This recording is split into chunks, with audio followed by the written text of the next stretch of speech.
Hi there guys, Sam here, welcome back to another video. Join me once again in my Mark 7 Golf R to talk a little bit around the Mark 7 Golf GTI Clubsport 40th Anniversary Edition and why it's kind of like a great car to get into today and something that I've been looking into as well. So I wanted to talk to you about that and get straight into the video. So yes, welcome back to another video. Hope everyone is all well. Now a car that well, if you're not familiar with my channel, big VW fan, have a Mark 7 Golf R, built up a great community on here of enthusiasts as well. So yeah, it's just a friendly, happy channel really. So yeah, feel free to get involved if you'd like other content on here. But something that I really want to start helping people out with is a little bit around buying advice as well, because we're in such challenging times. And I always talk about how cars are the second most expensive things that you're ever going to buy. And I think people, it kind of goes a little bit over the top of their head in terms of when they're buying a car, because it's got to work on both sides of things. It's got to work on the fun side of things and suiting your life. And it's got to work on getting the best for your money. Simple as that. It's like you work hard for your money. You don't want to just throw it all away. Simple as that. Now, unfortunately, all cars are going to cost money in general. 99% of cars are going to go and cost you money through either depreciation or just natural servicing and all those kind of costs. But you can be quite clever and you can get into a car at the right time. And all those things can kind of, hopefully limit those kind of pain points that you get from cars, particularly if you are an enthusiast and you do like your cars. You want to make all these things sort of tie in together. So advice that I can give, and hopefully it helps out, is I purchased my Mark 7 Golf R right at a point when the facelift 7.5 was coming out, and a lot of people who are enthusiasts for this type of car their attention was diverted to the facelift, and they were all going after that. And as a result, I was able to get into this car at what I felt was a very good price. Now, that was my experience back then. That was 4 years ago. 4 years on, guess what? Mark 8 Golf R is now knocking around. So, as a result, a good car to kind of swoop into would potentially be the facelift, the 7.5 facelift. You know, that's a great car. The Mark 7s, I just think they're going to go down in history. I think they're great cars. They hit the right era of, just the time in the world as well.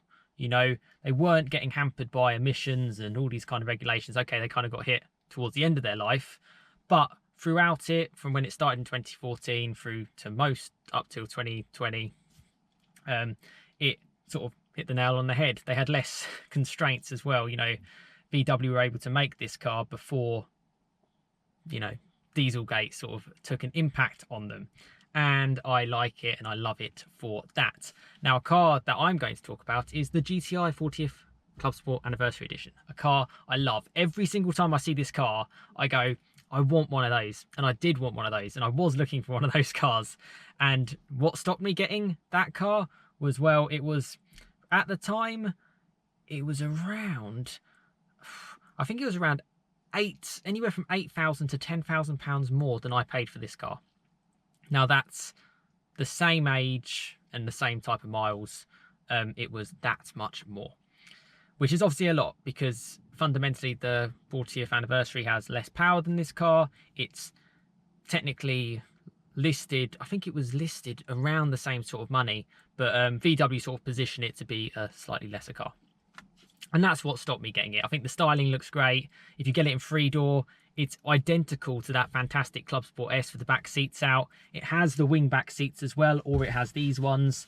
It's a load going for it. 265 brake and then 290 brake on overboost. Front wheel drive, you could either get it in a manual, you could get it in a DSG gearbox. You've got an Alcantara wheel. The alloys, I think some of the best 18-inch alloys came from the 40th. I think they nail it for me. Every time I see them, I think there's so many different variants as well. But there's one that I really like. And yeah, it's a great car. Now, why did that car command such a premium, as I've just said? Well, they didn't make too many of them. It was right towards the end of the life, late 2016, 2017, where VW were saying goodbye to the Mark 7. They did it to celebrate 40 years of like the GTI and all that stuff. So that's what happened there. It was very much a GTI turned up to 11. And between comparing it within the Golf world, it made quite a lot of sense.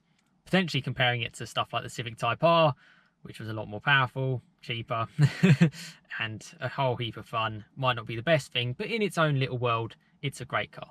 Now, if you're watching this, you may have a 40th anniversary edition, and fantastic, you know, that's great, or you might be an admirer of it as well, just in the same way I am. And prices of these cars have always held strong. I've always kept my eye on it because I've always been like, quite a cool car to potentially, you know, second car, or, you know, replace this. But it's never really worked out because the price just, it never made sense. And, you know, that's just where it was from my head. With the Mark 8 Golf R coming out and the Mark 8 Clubsport coming out, obviously the Mark 8 GTI as well, it's devalued these cars. These cars are now suddenly not the focal point of attention.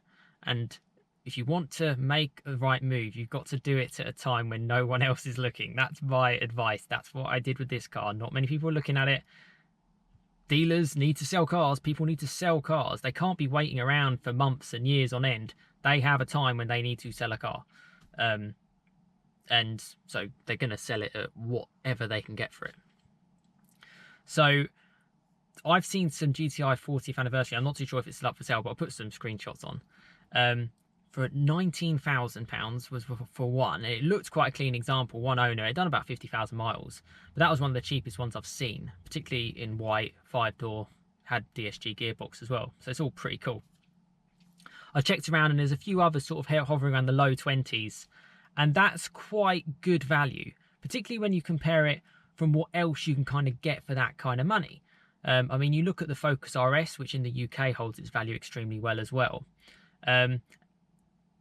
But again, it's not really a daily car, whereas the GTI can just do it all. Compared to its competition, I think it's a cracking car in its own right. And yeah, it's a good time right now if you want a car like that to potentially go for it, because it was a limited run car. It's a special car.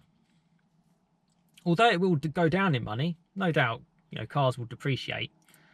It will hold on to its money quite well, particularly if you find a good car and you get a car that looks great, goes great, you could use every day if you want to. And even if you didn't use it every day, you could use it as a fun car as well. It has that split personality, similar to what I love about my Golf R. Now, I just think stuff like that is exactly what people today should be kind of looking for. Look for those little gaps where people aren't necessarily thinking about cars. You can be an enthusiast and not go for the greatest and the latest and all that kind of stuff, and, you know, spend tens of thousands of pounds more than you potentially need to.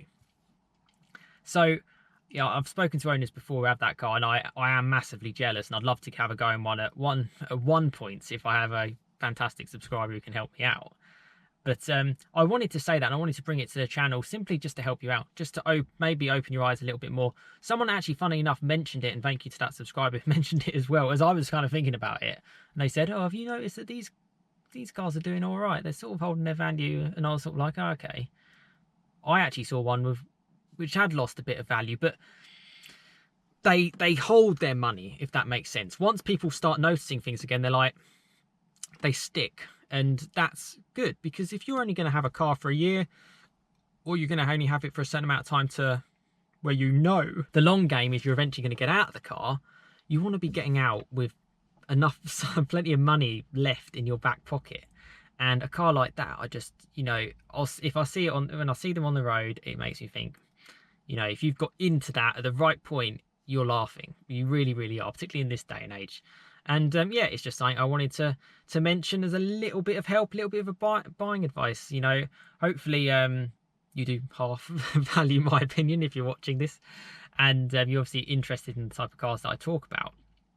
But yeah, that car's always got me, and it's the only real thing that really stopped me, to be honest, with that car was the price, because it had such strong residuals, and they just never seemed to budge. Well, now they seem to be budging, but you're still getting a car that was limited in production. They only made a certain amount. I don't know the exact numbers, but it was not that many. And yeah, because they're the type of cars that are owned by enthusiasts, they tend to be looked after by enthusiasts. So you might be able to get away from the ones that potentially have had a hard life or modified. You can find them stock, which is nice. So it's got a lot going for it. But I wanted to make say it today, because if you're watching this video today, you might be thinking in the next month or two that, you know, I might need a car. That car might be the best solution for you. So yeah, have a little think. Let me know what you think in the comments. You know, do you think that makes sense?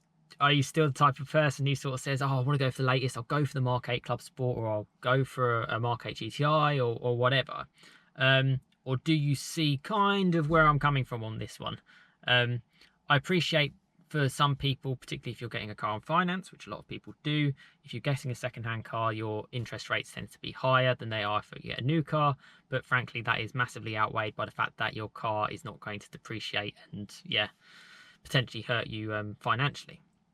So I just think it's an amazing car. And I sit here today and I think in 10 years' time, I'm going to be sitting here going, gee, I'm, you know, you'd regret not having the time in some of these amazing cars. You really would if you're an enthusiast, because it's just going to be so tricky to kind of keep hold of what we kind of love today, particularly whether it's a combustion engine car or maybe whether it's a car altogether. You know, is it just going to be getting into a case where it's just going to be an automated type system, and yeah, we're all going to be a bit robotic? Quite scary when you think about it like that. But no, you know, it's got a few legs left in it, these types of cars. And down the line, if you actually want it as an investment, if you said to yourself, right, I want to get a car but I want to stick with it for a while, if you look after it and, you know, you say if you did run it for the next decade, I reckon you'll have a whole host of people, a whole host of list of people wanting to buy that car off you. Because you've got to remember, in 10 years' time, people aren't going to be able to buy combustion engine cars. And yeah, that's what I try to think about when I get a car. Think about the long game. I got this car knowing that, okay, if I did sell it in the short term because I didn't like it, I'd still get a decent amount of money back, and I'd had an experience in a car.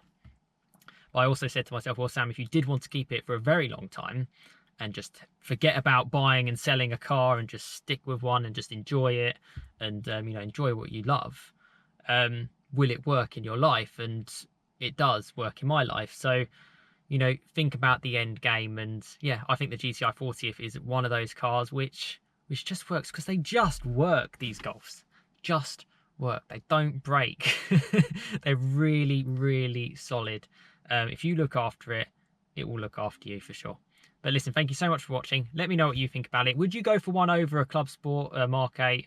I know a lot of subscribers have got that, and, you know, congratulations to you for getting this. This is not sort of like a video to sort of have a go at anyone for buying a new car. Everyone's personal preference of what car they own and live with.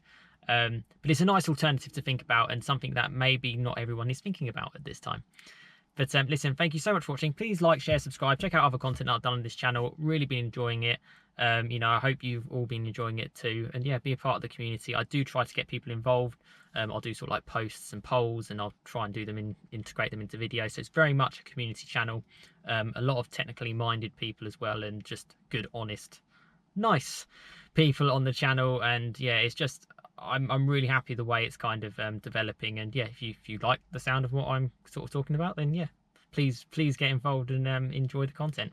Thank you so much for watching. Have a fantastic rest of your day. Have a fantastic rest of your week, and I'll see you again next time. Cheers, guys.